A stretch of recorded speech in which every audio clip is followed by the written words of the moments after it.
Hello and welcome back to the Doctor Who Marathon. I'm your host McEdam, and today we're going to be talking about The Sea Devils by Malcolm Hulke, directed by Michael Bryant.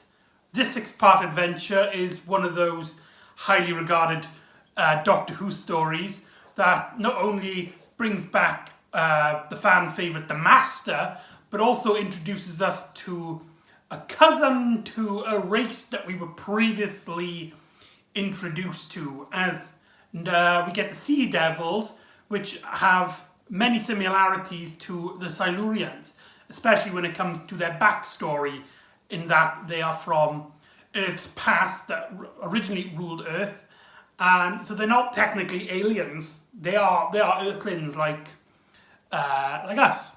Hooray! And to say this story is actually really revolutionary, as it's part of that subgenre of the main bad guy being put into prison, and really the only reason why he's in there is so that he has like a massive plan to escape and basically show the good guys how worthless they are, and basically, which decades after would be the concept of a few films, mainly The Avengers and Spyfall. So, and a few other movies around early 2010s. So, in a way, this story is kind of groundbreaking for that. It might have been big back then as well. I'm not too sure. But I know back in 2010s anyway, this kind of genre of seeing the bad guys go to prison and then escape, kind of subgenre was really popular. So this feels the story anyway, feels really modern. So we see the Doctor and Jo Grant meet up with the Master in his prison, and I really, really love this concept of the first episode, where they basically just like give him a little visit. It's implied that the Doctor has gone there to try and find out where his TARDIS is, but Jo Grant is just there as a friend, and she's really sweet to the Master. And I love the banter between these three characters. They're just so charming. You feel like they've all been great good friends. And it is also, as well, this story is the introduction to the idea that the Doctor and Master were actually schoolmates back in what we would call the Time Lord Academy. So the idea of the Doctor and the Masters being really old friends was introduced here. And like I said, these early scenes with them visiting is very great. And like I said, it implies that the Doctor went there to try and find his TARDIS, or just to keep an eye on him, because, he is the most evilest person on the planet at the moment. But there's a great scene afterwards where Jo is like, you really wanted to do check up on him, because you do kind of feel bad for him, don't you? And the Doctor's like, yeah, you could say we were schoolmates. So, yeah, right off the bat, great episode. However, when the Doctor tries to basically leave the prison, he discovers that there's been sinking of ships near the area, because the Master's prison is on like a small island. And whilst this is happening, it turns out the Master basically has everybody under mind control in the prison, because, it's the Master. Of course he would. And, we get this whole plot with the sinking of the ships, and the Doctor goes to investigate. And also, as well, and a strange thing to note, Unit surprisingly doesn't appear in this story at all, making this the second time in a row that they don't appear. They didn't appear as well in what was the last one? The Curse of Peladon, if I'm not mistaken. So no Brigadier, no Benton, no Mike Yates. Just the Doctor and Jo defeating the Master. So here we actually get introduced to the British Navy, and they actually used some of the ships from the British Navy, and they get thanked in the credits of each episode. In fact, some of the extras were actually sailors, so that's really cool, and it really brings a grounded sense of morality to the story as we get when the setting actually takes place on a ship. You actually see it is on a ship, and the Doctor basically goes and discovers the Sea Devils, which are basically like fish versions of the Silurians. This story is basically a remake of Doctor Who and the Silurians. It's got the exact same premise, only now with the Master and no Brigadier, as the Doctor teams up with a group of humans to try and negotiate peace with these people who used to live on Earth, and there's a third character. In this case, is the Master. That's kind of like playing them against each other.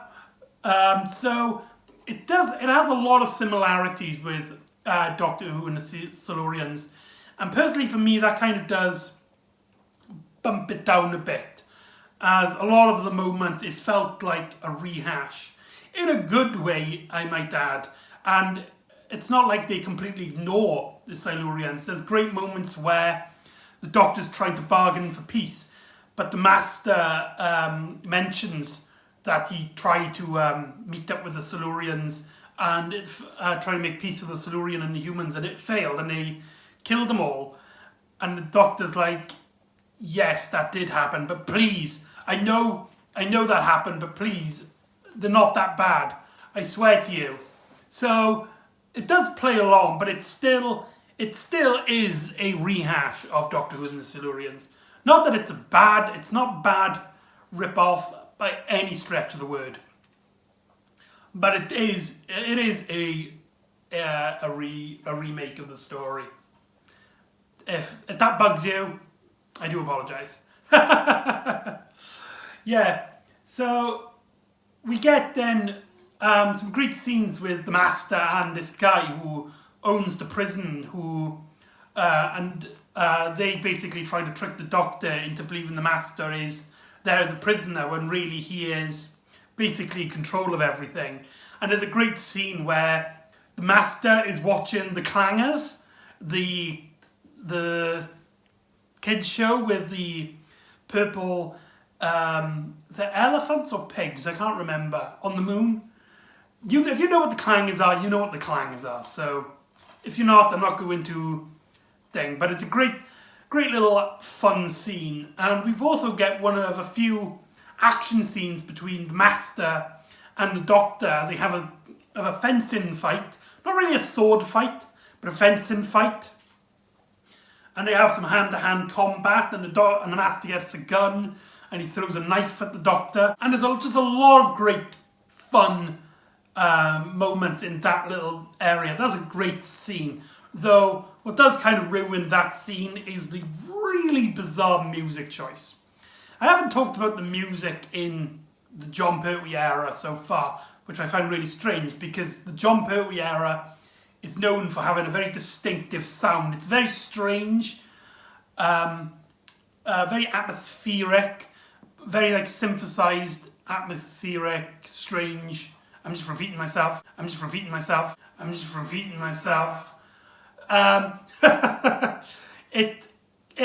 It has a certain style that makes you think 70s Doctor Who, and I haven't talked about it that much because it's been so well integrated into the episode. You don't really think about it.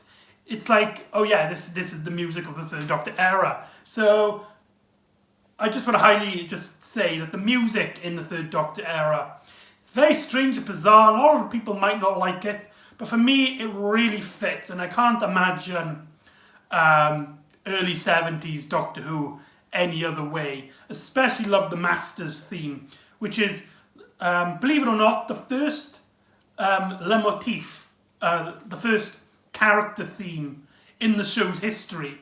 So there's a really cool fact. If you want to hear it, you can find it on the internet, the Masters 70s theme. But I digress. But here, the music is still good for the most part. However, there are a few scenes, especially like I said, with that fencing / hand-to-hand / throwing little knives and shooting guns and stuff scene.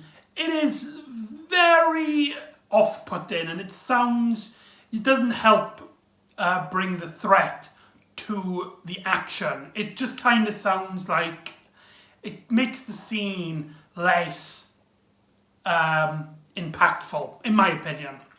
I don't know, maybe some people like that particular music, but I just don't think it worked for that particular action scene.